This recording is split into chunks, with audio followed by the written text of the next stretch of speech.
हे पवन सुता, हे बजरंग बली, तुमने गंधा मादन पर्वत को अपने सिर पे धारण किया था। अपने शक्ति का थोड़ा सा भाग हमारे लल्ला बाबू को दे दो। हे परम ब्रह्मचारी, तुम में ब्रह्मचर्य का ऐसा तेज है कि जो बड़े बड़े दुश्मनों को निस्तेज कर देता है। हे पवन सुत हनुमान, अपना थोड़ा सा तेज हमारे लल्ला बाबू को दे दो। हे प्रभु, अपने रूप और गुण का ऐसा चमत्कार दिखा दो और हमारे लल्ला बाबू के कष्ट तुरंत दूर कर दो। अब देखो कितना फर्क पड़ता है। अब ऐसा चमत्कार और तेज फैलेगा कि तुम्हारी विजय और तुम्हारी दुश्मनों की पराजय, कल्याण हो जाएगा तुम्हारा। जय जय हनुमान गोसा। चलो, जय बजरंग बली की। अब देखना लल्ला बाबू कैसी काया पलट होती है। जय बजरंग बली की। जीती रहो, जीती रहो।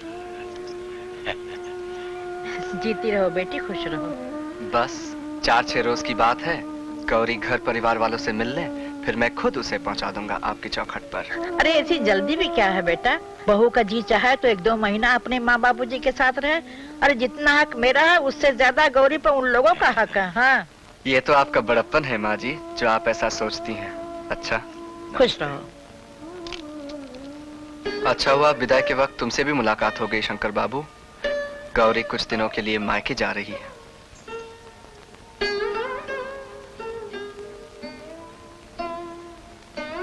मैं तो भूल ही गई थी। अरे ये क्या करते हैं आप? पाँव छूने दीजिए ना। माँ ने कहा था आते वक्त सब बड़ों के पाँव छू कर आना। फिर अभी तो मुझसे बड़े हैं ना। तुम जा रही हो? हाँ, अपने घर जा रही हूँ। मालूम है वहाँ सब मेरी राह देखते होंगे और कितने खुश होंगे मुझे देखकर। मैं तो फूल ही नहीं समा रही। गोपी, जा रही हूँ बाबूजी, जा रही हूँ दादी माँ।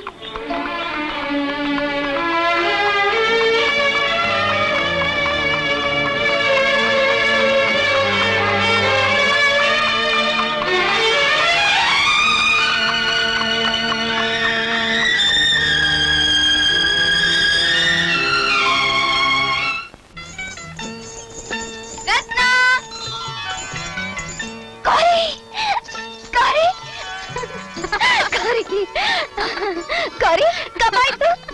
अभी आई और आते ही मिलने चली आई। अरे पर ये क्या गौरी? क्या क्या? तू तो जरा भी नहीं पतली। लो, आते ही मजाक करने बैठ गई।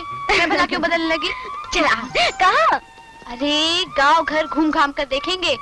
इतने दिन बाहर रही, सब ठीक ठाक तो है ना? कुछ बदल तो नहीं गया? चल आ। 9100, 9200, 9350, 9800, 9900, 10,000।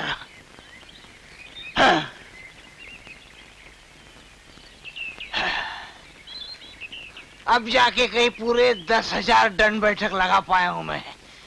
बाबा बजरंग बली से हमारी क्या होड़ होगी। वो तो लाखों दंड बैठक एक सांस में खींच जाते थे। कुछ गंभीर बात हो गई है क्या लल्ला बाबू? कुछ गंभीर बात हो गई है क्या? तुम्हारे चक्कर में पड़कर हर पसा उल्टा पड़ गया मेरा, समझे तुम? ये कैसे हुआ? चमत्कार क्यों नहीं हुआ? अब समझ गया। एक बात पूछूं लल्ला बाबू, आप बगैर नहाए मंदिर गए थे क्या? बकवास बंद। मुझे तो हैरत अपने बड़े बुजुर्गों पर हो रही है। किसी ने भी पूछने की जरूरत नहीं समझी कि उसे जाना चाहिए था या नहीं। अरे मैं कोई आदमी नहीं हूं क्या? और वो कैसे हंसते मुस्कुराते चली गई।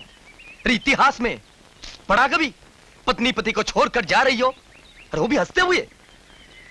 बोलते क्यों नहीं? ठीक है, ठीक है, मुझे उसकी कोई परवाह नहीं, कोई जरूरत नहीं है। मैं उसे एक शब्द भी नहीं लिखूंगा, कभी नहीं, नहीं, कभी नहीं। मैं तुम्हें कभी चिट्ठी नहीं लिखूंगा। चिट्ठी तो उसे लिखी जाती है जिसकी याद सताती हो। और सच तो ये है कि मैं खुश हूं, तुम्हारे बगैर मैं बहुत खुश हूं। अब तक तो तुम्हारी आंखें खुल चुकी होंगी। अपनों से अलग रहने का अकेलापन, अपनों से बिछड़ने का गम आंसू बनकर तुम्हारी आंखों से जरूर बह रहा होगा, लेकिन मुझे इसकी रत्ती भर भी परवाह नहीं। रो, खूब रो, रोती रहो तुम।